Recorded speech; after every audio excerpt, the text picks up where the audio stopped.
তিস্তা বাঁচানোর দাবিতে উত্তরের জনপদে লাখো মানুষের স্রোত। বন্ধুত্ব চাইলে ভারতকে ন্যায্য হিস্সা দিতেই হবে বললেন ফখরুল।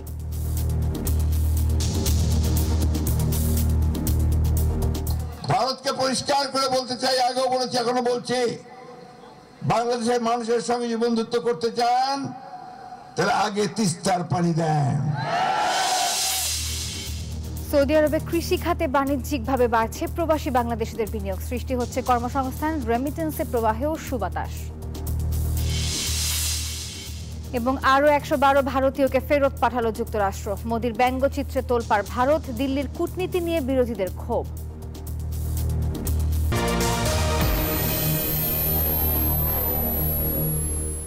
স্বাগত জানাচ্ছি প্রবাসের নিউজ সংবাদে। আপনাদের সঙ্গে আছি আমি নাফিসা হক। এতক্ষণ দেখছিলেন সংবাদ শিরোনাম, এবার বিস্তারিত। তিস্তা বাঁচানোর দাবিতে উত্তরে 5 জেলায় লাখো মানুষের জমায়েত করেছে বিএনপি। লালমনিরহাটে সমাবেশে দলটির মহাসচিব মির্জা ফখরুল ইসলাম আলমগীর বলেছেন, বন্ধুত্ব চাইলে ভারতকে তিস্তার পানির ন্যায্য হিস্সা দিতেই হবে। সমাবেশে অন্য নেতারা বলেন, সীমান্ত হত্যা বন্ধ করার পাশাপাশি পারস্পরিক সম্মান ও ন্যায্যতার ভিত্তিতে ভারতের সাথে সম্পর্ক চায় বাংলাদেশ। সাইফুল ইসলামের রিপোর্টে দেখুন বিস্তারিত। তিস্তা পারের ধুধু বালুচরে লাখো মানুষের জমায়েত, হাতের প্ল্যাকার্ডে জাগো বাহে তিস্তা বাঁচাও স্লোগান। বিএনপির ডাকে উত্তরের 5 জেলা লালমনিরহাট, কুড়িগ্রাম, নীলফামারী, রংপুর ও গাইবান্ধার 11টি পয়েন্টে সোমবার সকাল থেকে নামে জনতার ঢল। গণজমায়েত সমাবেশ কর্মসূচিতে অংশ নেন নানা শ্রেণী পেশার মানুষ। সবার কণ্ঠে তিস্তা রক্ষার আন্দোলন, বাঁচা মরার লড়াই। আমাদের জমিনও আছে এখানে 16 বিঘা, সব ভেঙে গেছে নদীতে। আন্তর্জাতিক আইন নিয়ম নীতি তোয়াক্কা না করে, লঙ্ঘন করে তিস্তা নদীর ন্যায্য হিস্সা তারা পুরোটাই নিয়ে নেছে। ভারত ষড়যন্ত্র করে আমাদেরকে বিভিন্ন সময় পানি দিয়ে, কখনো বা পানি আটকিয়ে দিয়ে আমাদেরকে মারতে চায়। লালমনিরহাটের কাউনিয়া এলাকায় তিস্তার পারে সমাবেশের গুরুত্ব তুলে ধরেন তিস্তা নদী রক্ষা আন্দোলনের আহ্বায়ক আসাদুল হাবিব দুলু। আমরা যারা তিস্তা পারের মানুষ, ভাগ্যহত মানুষ, বৈষম্য শিকার হয়েছি, পানির উন্নয়নের আমরা এখন ঐক্যবদ্ধ হয়েছি। সে কারণে আজকে 5 জেলার 11টি স্থানে লক্ষ লক্ষ মানুষ জমায়েত হয়েছে। তারা বলে জাগো বাহে। সমাবেশে বিএনপি ও বিভিন্ন দলের নেতারা বলেন, ভারতের কারণে তিস্তা এখন উত্তরের কান্না। আমার পানি তারা নিয়ে নেবে, এটা হতে পারে, হতে পারে, হতে পারে। বন্যায় তারা ভাসিয়ে দেয়, এটা কি কোনো বন্ধুর নমুনা? ভারত কি বন্ধুর পরিচয় দিচ্ছে? ভারত কোনো বন্ধুর পরিচয় দিচ্ছে না। বিএনপি মহাসচিব বলেন, 15 বছর ভারতকে অনেক কিছু দিলেও তিস্তা চুক্তি কার্যকরে কোনো ব্যবস্থা নেয়নি আওয়ামী লীগ। বলেন, বন্ধুত্ব চাইলে ভারতকে তিস্তার ন্যায্য হিস্সা দিতে হবে। 15 বছরে বাংলাদেশ থেকে বেঁচে দিছে, তিস্তার 1 ফোঁটা পানি আনতে পারে নাই। ভারতকে পরিষ্কার করে বলতে চাই, আগেও বলেছি এখনো বলছি, বাংলাদেশের মানুষের সঙ্গে যদি বন্ধুত্ব করতে চান তাহলে আগে তিস্তার পানি দেন। জনগণের অধিকার আদায়ে নির্বাচিত সরকারের বিকল্প নেই মন্তব্য করে বিএনপি মহাসচিব অবিলম্বে জাতীয় নির্বাচন দিতে সরকারের প্রতি আহ্বান জানান। আমরা নাকি ভোট করতেছি, ভোট করার কারণ একটাই, যে ভোট না হলে আমার নেতা নির্বাচিত হবে কোত্থেকে, আমার কথাটা বলবে কে? আমার তো প্রতিনিধি চাই, তাই না? সেই জন্যই আমরা নির্বাচনের কথা বলতেছি। সমাবেশে বৈষম্য বিরোধী ছাত্র আন্দোলন, জামায়াতে ইসলামী সহ বিভিন্ন রাজনৈতিক ও সামাজিক সংগঠন অংশ নেয়। উত্তরাঞ্চলের মানুষের জীবন জীবিকার সাথে গভীরভাবে জড়িয়ে আছে তিস্তা নদী। কিন্তু ভারত তিস্তা পানি বন্টন চুক্তি না মানায় শুষ্ক মৌসুমে এই নদীটি শুকিয়ে রূপ নেয় মরুভূমিতে। আর বর্ষা মৌসুমে ভারতের অন্যায্যভাবে পানি ছেড়ে দেওয়া তলিয়ে যায় এই অঞ্চলের ঘরবাড়ি ও ফসলি জমি। এমন বাস্তবতায় তিস্তা নদীর পানির ন্যায্য হিস্সা আদায় এবং তিস্তা মহাকল্পনা বাস্তবায়নের দাবি জানিয়েছেন তিস্তা পারের সর্বস্তরের মানুষ। সাইফুল ইসলাম, নিউজ 24, লালমনিরহাট। বাণিজ্যিকভাবে কৃষি খাতে বাংলাদেশিদের বিনিয়োগ বাড়ছে সৌদি আরবে। বড় বড় খামার তৈরি করে বাংলাদেশ থেকে অভিজ্ঞ কৃষি শ্রমিক নিয়োগ দেওয়া হচ্ছে। তাদের মধ্যে একজন ফরিদপুরের সবুজ শেখ, যার প্রতিষ্ঠানে প্রায় 100 বাংলাদেশি বেকার শ্রমিকের কর্মসংস্থানের ব্যবস্থা হয়েছে। দিন দিন ব্যবসা বড় হচ্ছে, আর তারই ধারাবাহিকতায় রিয়াদ সিটির নাদিম শহরে শুভ উদ্বোধন করেন TS travel and tourism company.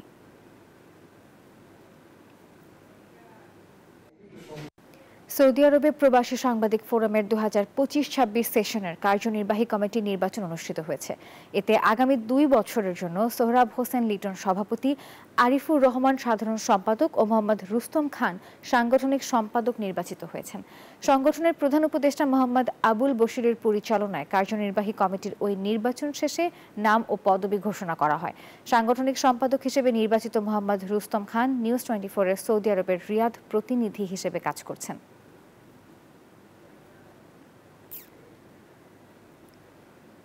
ওমানের সালালায় বাংলাদেশ দূতাবাসের পক্ষ থেকে প্রবাসী বাংলাদেশি কায়েস আহমেদকে পুনর্বাসন সহায়তা বাবদ 350 ওমানি রিয়াল আর্থিক অনুদান দেওয়া হয়েছে। কায়েস আহমেদ বৈষম্য বিরোধী ছাত্র আন্দোলনের সমর্থনে একটি মিছিলে অংশগ্রহণের সময় গ্রেপ্তার হন।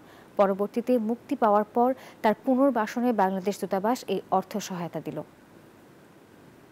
আপনারা জানেন, বৈষম্য বিরোধী ছাত্র আন্দোলনে এখানে ওমানে মিছিলে গ্রেপ্তার হয়েছি দীর্ঘ। তারপরও সরকার পক্ষ থেকে আমি যতটুকু পেয়েছি আমি মনে করি যে আমার জন্য আমি সন্তুষ্ট, আলহামদুলিল্লাহ। ইতিমধ্যে বাংলাদেশ এমবিসি থেকে আমি কিছুটা সহযোগিতা পেয়েছি, আমাকে হেল্প করেছে এবং আপনারা যতটুকু আমাকে করেছেন আমি আপনাদের কাছে চিরঋণী, চিরকৃতজ্ঞ। আমি এবং আমার পরিবার আপনাদেরকে দোয়া করব। মুক্তিযুদ্ধের সর্বাধিনায়ক বঙ্গবীর জেনারেল এমএজি ওসমানের 41তম মৃত্যুবার্ষিকী উপলক্ষে যুক্তরাজ্যের পূর্ব লন্ডনে আলোচনা সভা ও দোয়া মাহফিল অনুষ্ঠিত হয়েছে। বঙ্গবীর ওসমানী মেমোরিয়াল ফাউন্ডেশন ইউকের উদ্যোগে অনুষ্ঠিত সভায় সভাপতিত্ব করেন আলহাজ কবির উদ্দিন। KM আবু তাহের চৌধুরী ও খান জামাল নুরুল ইসলামের যৌথ পরিচালনায় এতে বিশেষ অতিথি ছিলেন বাংলাদেশ হাই কমিশনের প্রতিনিধি মীর নুরানী পুষ্পা, বীর মুক্তিযোদ্ধা আবুল কাশেম খান, বীর মুক্তিযোদ্ধা পীরজাদা হোসেন আহমেদ। সভায় জেনারেল ওসমানীকে ফিল্ড মার্শাল খেতাবের ভূষিত করা, পাঠ্য বইয়ে জীবনে লিপিবদ্ধ করা, ডাকটিকিট স্মারক প্রকাশ ও রাষ্ট্রীয়ভাবে জন্ম মৃত্যু দিবস পালনের দাবি জানান বক্তারা। জালালাবাদ অ্যাসোসিয়েশন ঢাকার কেন্দ্রীয় কমিটির উপদেষ্টা ও সাবেক সভাপতি ইনাম আহমেদ চৌধুরীর স্মরণে শোক সভা ও দোয়া মাহফিল অনুষ্ঠিত হয়েছে। জালালাবাদ অ্যাসোসিয়েশন ইতালি শাখার উদ্যোগে শোক সভা ও দোয়া মাহফিল অনুষ্ঠিত হয়। রোমের স্পাইস অফ সিলেট রেস্টুরেন্টে আয়োজিত সভায় সভাপতিত্ব করেন জালালাবাদ অ্যাসোসিয়েশনের ইতালির আহ্বায়ক মজির উদ্দিন। এ সময় মরহুমের স্মৃতিচারণ করেন সিলেটের প্রবীণ ব্যক্তিত্ব মিনার আহমেদ, মকবুল হোসেন, মাসুদ আলী, সংগঠনের সাবেক সভাপতি সাব্বির আহমেদ, সাবেক সাধারণ সম্পাদক জামিল আহমেদ সহ আরো অনেকে।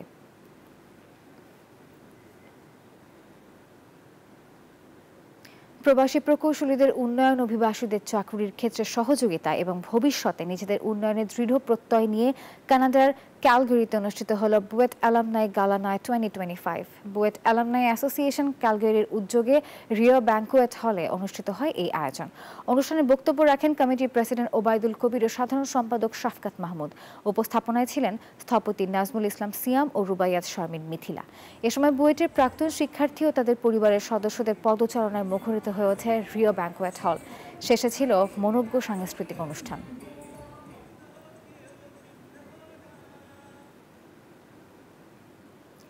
শেকলে বাঁধা মোদির হাত পা, ভারতের প্রধানমন্ত্রীর এমন ব্যঙ্গচিত্তে তোলপাড় আন্তর্জাতিক অঙ্গন। এমন কাণ্ডে দেশটির একটি সংবাদ মাধ্যমের ওয়েবসাইটও ব্লক করে দেওয়ার অভিযোগ উঠেছে। নিজ দেশেই প্রশ্ন উঠছে ট্রাম্পের সাথে মোদির বৈঠকের সফলতা নিয়ে। বিরোধীদের অভিযোগ, বিশ্ব মহলে থুবড়ে পড়েছে মোদির কূটনৈতিক বলয়। ডোনাল্ড ট্রাম্পের সামনে নরেন্দ্র মোদির হাতে পায়ে শেকল। হাস্যোজ্জ্বল মার্কিন প্রেসিডেন্ট মূলত ভারতীয় অভিবাসীদের ফেরত পাঠানোর নিন্দা জানিয়ে ওই কার্টুন ছাপে দেশটির জনপ্রিয় ভিক্তান পত্রিকা। এর পরপরই তার ওয়েবসাইট ব্লক করে দেওয়ার অভিযোগ উঠেছে।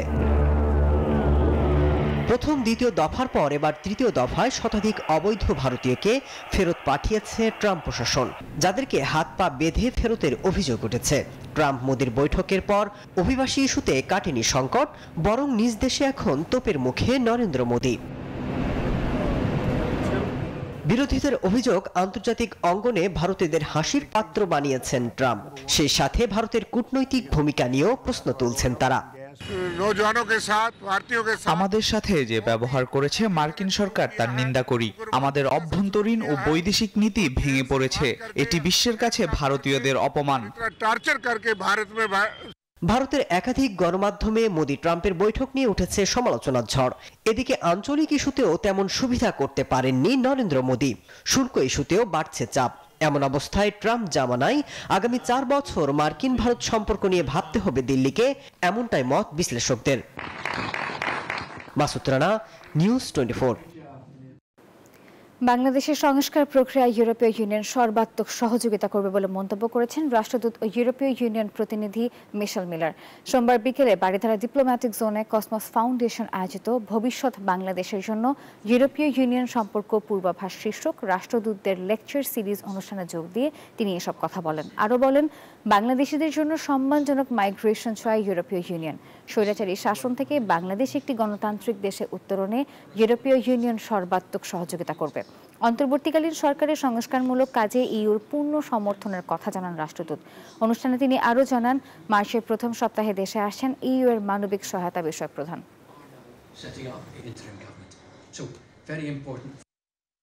We see you as a country that can demonstrate successfully a shift from autocracy to a democratic country that is like-minded and can support us in international organizations, and we want your transition to succeed. We need things to move on quickly, and we are here to work with you. We are here as the European Union offering partnership, expertise, investment and consistency. প্রবাসী সংবাদে বিরতি নিচ্ছি, সঙ্গে থাকুন।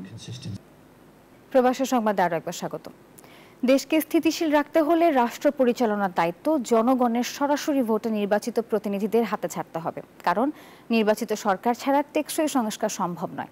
এমন মন্তব্য করে BNP ভারপ্রাপ্ত চেয়ারম্যান তারেক রহমান বলেছেন, নির্বাচন যত দেরি হবে দেশের সংকট ততই বাড়বে। জুলাই আন্দোলনে আহত ফটো সাংবাদিক ও তাদের পরিবারের সঙ্গে মতবিনিময় অনুষ্ঠানে তারেক রহমান আরও বলেন, বৈষম্যহীন বাংলাদেশ গড়তে হলে সবার আগে রাজনৈতিক অধিকার নিশ্চিত করতে হবে।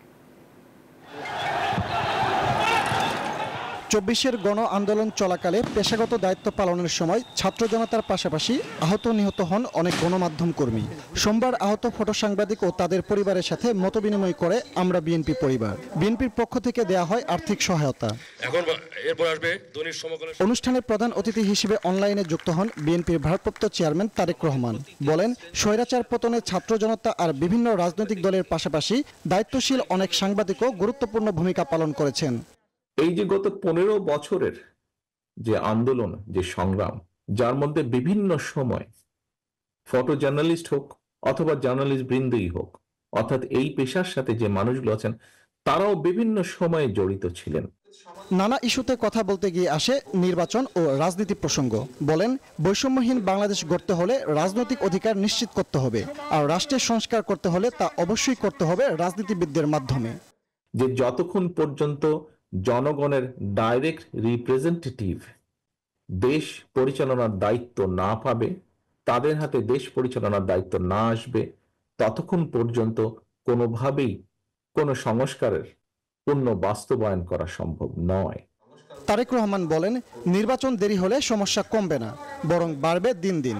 দেশকে স্থিতিশীল রাখতে হলে অবশ্যই রাষ্ট্র পরিচালনার দায়িত্ব জনগণের হাতে ছেড়ে দিতে হবে মন্তব্য করেন বিএনপির ভারপ্রাপ্ত চেয়ারম্যান।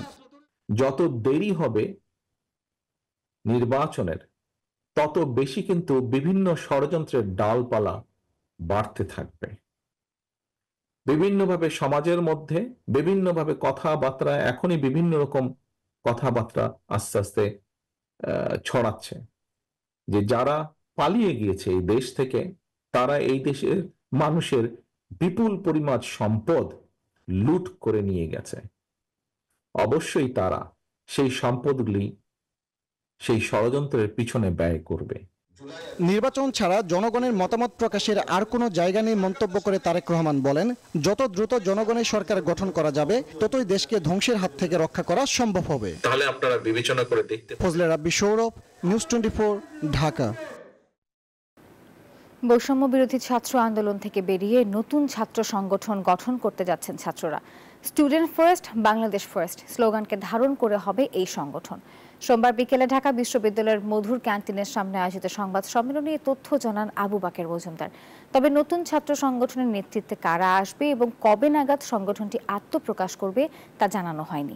বৈষম্য বিরোধী ছাত্র আন্দোলনের সাবেক সমন্বয়ক আব্দুল কাদের বলেন, আন্দোলন চলাকালীন সময়ে বৈষম্য বিরোধী ছাত্র আন্দোলনে ছাত্রদল, ছাত্র শিবির, বাম ছাত্র সংগঠন সহ একাধিক ছাত্র সংগঠনের নেতাকর্মীরা এসে যুক্ত হয়েছিলেন। আমরা আজকে এবং আগামীকাল শিক্ষার্থীদের মতামত নেওয়ার প্রক্রিয়ার অংশ হিসেবে জনমত জরিপ ও সদস্য আহ্বান কর্মসূচি ঘোষণা করছি। বিগত সময়ের ভালো ও খারাপ দুটো নির্বাচনের দায় আছে ডিসিদের, মন্তব্য করেছেন উপদেষ্টারা। ডিসি সম্মেলনের দ্বিতীয় দিনে তারা এমন মন্তব্য করেন, বলেন বিগত সময়ের নির্বাচনগুলোর অভিজ্ঞতা নিয়ে এবার তারা সে পথে হাঁটবে। এদিকে বোঝাপড়ার মাধ্যমে যেসব বড় দুর্নীতি হয় তা খুঁজে বের করতে ডিসিদের সহায়তা চেয়েছেন দুদক চেয়ারম্যান। রাজধানীর ওসমানী স্মৃতি মিলনায়তনে অনুষ্ঠিত হয়েছে জেলা প্রশাসক সম্মেলনের দ্বিতীয় দিনের আয়োজন। সকাল 9টায় সম্মেলন শুরু হয়ে বিকেল 5টা পর্যন্ত 15টি মন্ত্রণালয়, বিভাগ এবং দুদকের সাথে বৈঠক হয় জেলা প্রশাসকদের। বৈঠকে উপদেষ্টারা মন্ত্রণালয় ভিত্তিক কাজ করতে বিভিন্ন দিক নির্দেশনা দিয়েছেন জেলা প্রশাসকদের। দ্বিতীয় দিনের সম্মেলনে প্রথমেই ডিসিদের সাথে বৈঠক হয় খাদ্য ও ভূমি উপদেষ্টার। রমজানকে সামনে রেখে সামাজিক কর্মসূচি সঠিকভাবে তদারকির নির্দেশনা ছিল বৈঠকে। উপদেষ্টা পরিষদের সাবেক এই মন্ত্রিপরিষদ সচিব বলেন, দেশের ভালো এবং খারাপ দুই নির্বাচনই ডিসিদের হাত দিয়ে হয়েছে। অতীতের সময় থেকে বের হয়ে এবার একটি ভালো নির্বাচন হবে আশা উপদেষ্টা সাখাওয়াত হোসেনের। এই দেশের যে কয়টা গ্রহণযোগ্য নির্বাচন বলে পরিচিত, এই কয়টাও কিন্তু আপনার এই প্রশাসন করেছে। যে কয়টা বিতর্কিত এবং অত্যন্ত ঘৃণিত নির্বাচন বলে এগুলো তাদের মাধ্যমে করানো হয়েছে। সুতরাং তাদেরকে যেভাবে আপনারা ইউজ করতে চান সেভাবে ইউজ হবে আমি আশা করব। আমি নিজে তত্ত্বাবধায়ক সরকার, অন্তর্বর্তীকালীন সরকারের একটা অংশ, সেই হিসেবে আমি মনে করি তাদেরকে ভালো কাজে আমরা ব্যবহার করবো, ভালো ফল পাবো। আমরা যখন নির্বাচন করি তখন তো ওই প্রেক্ষাপট ছিল না। তো অল দ্য ডিসিস হ্যাভ ওয়ার্কড, এবং আমি যা চোখে দেখেছি ভেরি নিরপেক্ষ।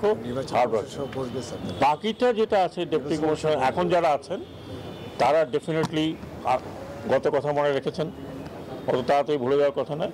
এবং এটা আমি মনে করি নির্বাচন কমিশনার যারা এখন আছেন they will take care of it. অতীতের দুর্নীতি নিয়ে পড়ে না থেকে সামনে যাতে দুর্নীতির মাত্রা কমে আসে সে ব্যাপারে সতর্ক থেকে কাজ করতে ডিসিদের সহায়তা চেয়েছেন দুদক চেয়ারম্যান। অনেক সময় দেখা যাচ্ছে ছোট ছোট দুর্নীতিগুলি বিকশিত হয়, আমরা খুব তাড়াতাড়ি খবর পাই, কিন্তু আন্ডারস্ট্যান্ডিং এর মাধ্যমে যে দুর্নীতি হয়, বড় ধরনের দুর্নীতি, সেটার কোনো অভিযোগই হয় না। সেটার সাথে ঠিকাদার হোক, দপ্তর প্রধান হোক, দপ্তরের লোকজন হোক, এমনকি সাংবাদিকদের কথাও বলি, সাংবাদিকরাও সবসময় যে সেই দুর্নীতিটাকে বড় দুর্নীতি তুলে আনেন তা না।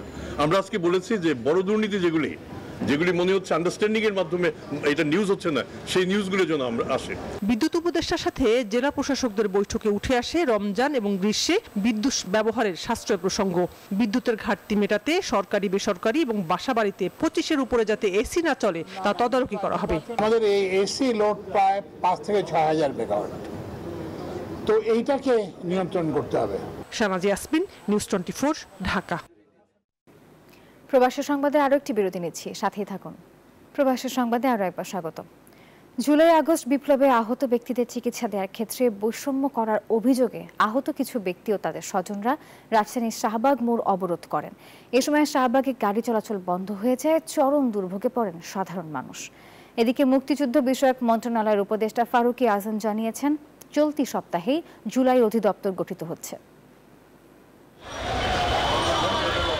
ফ্যাসিস্ট আওয়ামী লীগ সরকারের পতন ঘটানো জুলাই অভ্যুত্থানে আহতদের স্বীকৃতি ও তাদের নিরাপত্তা নিশ্চিত করা সহ 3 দফা দাবিতে রাজধানীর শাহবাগে সড়ক অবরোধ করেন আন্দোলনে আহতরা।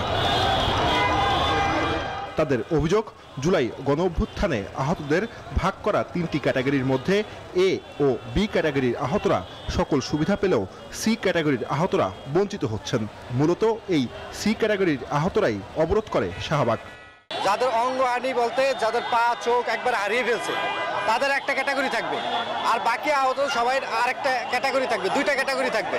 সি ক্যাটাগরি তারা কোনো ভাতা পাবে না, চাকরির মূলা ঝুলাইছে, এটাই, আর কোনো ফ্যাসিলিটি পাবে না। শাহবাগ অবরোধের ফলে দুই পাশে বন্ধ হয়ে যায় যান চলাচল, তৈরি হয় তীব্র যানজটের। অনেকে আন্দোলনকারীদের সঙ্গে জড়িয়ে পড়েন তর্ক বিতর্কে। এতে অসুবিধা হয়, সরকার অ্যাকশন নেওয়া উচিত। আমরা আসলে অনেক ভোগান্তিতে সম্মুখীন হচ্ছি, দেখেন না এই যানজটের সৃষ্টি হচ্ছে, মানুষের চলাচলে দুর্ভোগ হচ্ছে। এদিকে ডিসি সম্মেলনের দ্বিতীয় দিনের তৃতীয় অধিবেশন শেষে সাংবাদিকদের মুক্তিযুদ্ধ বিষয়ক মন্ত্রণালয়ের উপদেষ্টা জানান, চলতি সপ্তাহেই গঠিত হবে জুলাই অধিদপ্তর। গণ অভ্যুত্থানে নিহতরা জুলাই শহীদ ও আহতরা জুলাই যোদ্ধা হিসেবে স্বীকৃতি পাবেন। আমরা তো এটা সরকারিভাবে অধিদপ্তর করা হয়েছে, এর পরবর্তী সিদ্ধান্ত যারা আসবেন পরবর্তী নির্বাচিত হয়ে তারাও তো জুলাই অভ্যুত্থানের চেতনা নিয়েই আসবেন। আমরা আশা করছি যে এইটা তারাও রক্ষা করবেন, কারণ এরাও তো দেশ এবং জাতিকে এই মুক্তির জন্য, আমাদের বৈষম্য থেকে মুক্তির জন্য উৎসর্গ করেছে। এছাড়াও ভুয়া মুক্তিযোদ্ধাদের শনাক্ত করে আইনের আওতায় আনা হবে বলেও জানান তিনি। জুলাই অভ্যুত্থানের জুবার সানি, নিউজ 24, ঢাকা। এবারে জানাবো খেলার খবর।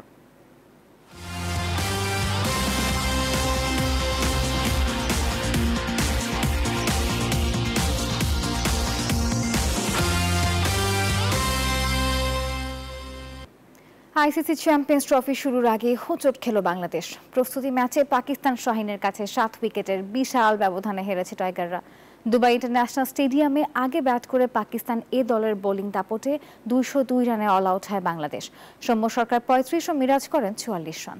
শেষ দিকে জুনিয়র সাকিব খেলেন 30 রানের ইনিংস। পাকিস্তানের হয়ে উসমান মীর শিকার করেন 4 উইকেট। জবাব দিতে নেমে 7 উইকেটের বিশাল জয় পায় পাকিস্তান শাহিন। টাইগারদের হয়ে একটি করে উইকেট নেন নাহিদ রানা, মিরাজ ও তানজিম সাকিব। ক্রিকেটের উন্নয়নে সাবেক অধিনায়কদের সাথে মত বিনিময় করেছেন বিসিবি সভাপতি ফারুক আহমেদ। ঘরোয়া আসরের সূচি নির্ধারণের সাথে ক্রিকেটের উন্নতিতে দিক নির্দেশনাও চেয়েছেন। ক্রিকেটে কেন এতদিনে বৈশ্বিক আসরের শিরোপা জেতা হয়নি সেসব নিয়েও হয়েছে আলোচনা। বাংলাদেশের ক্রিকেটে ক্যাপ্টেন স্টক সেটি দেখা যায় না খুব একটা। বিসিবি সভাপতির দায়িত্ব নিয়েই বাংলার ক্রিকেটে 3 প্রজন্মের ক্যাপ্টেনদের এক করেছেন ফারুক আহমেদ। তবে আওয়ামী লীগের সাবেক এমপি নাইমুর রহমান দুর্জয়, মাশরাফি মুর্তজা ও সাকিব আল হাসান আমন্ত্রণ পাননি, কিন্তু ছিলেন মিনহাজুল আবেদীন নান্নু থেকে শুরু করে লিটন দাস। ঘরোয়া ক্রিকেটে সূচি চূড়ান্ত, ভবিষ্যতে ক্রিকেট উন্নতিতে বিসিবির পদক্ষেপ, সকল কিছু ছিল সে আলোচনায়। আলোচনা হয়েছে ক্রিকেটের উন্নতিতে কোথায় কোথায় ঘাটতি রয়েছে সেটি নিয়েও। এখানে সদ্য সমাপ্ত বিপিএল এবং আমাদের বিভিন্ন ঘরোয়া টুর্নামেন্ট নিয়ে কথা হয়েছে। কখন কিভাবে শুরু করলে আর কি আমরা প্রপার এনসিএলটা ইউজ করতে পারবো, ইউটিলাইজ করতে পারবো সময়টাকে, এবং এনসিএল টি20 কখন আমরা ইউটিলাইজ করবো, এবং বিপিএলটা আগামীতে যেন আর ভালো ফ্র্যাঞ্চাইজি আসে। ক্রিকেট অপারেশনসে দায়িত্বে থাকা নাজমুল আবেদিন ফাহিম জানালেন, অধিনায়কদের মতামত গ্রহণ শুরু হয়েছে, যা চলবে প্রক্রিয়া মেনেই। আমরা আলাপ করেছি, আমাদের যে বিপিএলটা হয়ে গেল সেটা নিয়ে আলাপ করেছি। সামনের বছরে আমাদের খেলাটাকে আমরা কিভাবে সাজাতে পারি বা তাদের মতামতগুলো কি। আগের অধিনায়করা ছিল এখানে, বাট তার চাইতে ইন্টারেস্টিং ব্যাপার হচ্ছে যে আমাদের কারেন্ট লিটন কুমার দাস এবং মমিনুল হক সৌরভ তারাও এখানে ছিল। সো এখন ক্রিকেটের কি অবস্থা সেটা তারা সবচেয়ে ভালো জানে। সো প্রত্যেক অধিনায়কও তাদের মতো করে তাদের মতামতগুলো দিয়েছে। বিসিবি সভাপতি ফারুক আহমেদ আসন্ন চ্যাম্পিয়ন্স ট্রফির জন্য দেশবাসীর দোয়া চেয়েছেন, অনুরোধ করেছেন ক্রিকেটারদের পাশে থাকতে। সব ফর্মার ক্যাপ্টেন তাদের মতামত দিয়েছে এবং এর মধ্যে অত্যন্ত চমৎকার কিছু সাজেশন এসছে, সেগুলো আমরা বিবেচনায় নিয়ে আমাদের আগামীতে যাতে আমরা কাজে লাগাতে পারি। ভবিষ্যৎ ক্রিকেট উন্নতিতে এমন উদ্যোগকে সাধুবাদ জানিয়েছেন সংশ্লিষ্টরা। শুভদেবনাথ, নিউজ 24, ঢাকা। দর্শক, আর এই ছিল নিউজ 24 প্রবাসী সংবাদে। এতক্ষণ সঙ্গে থাকার জন্য ধন্যবাদ সবাইকে।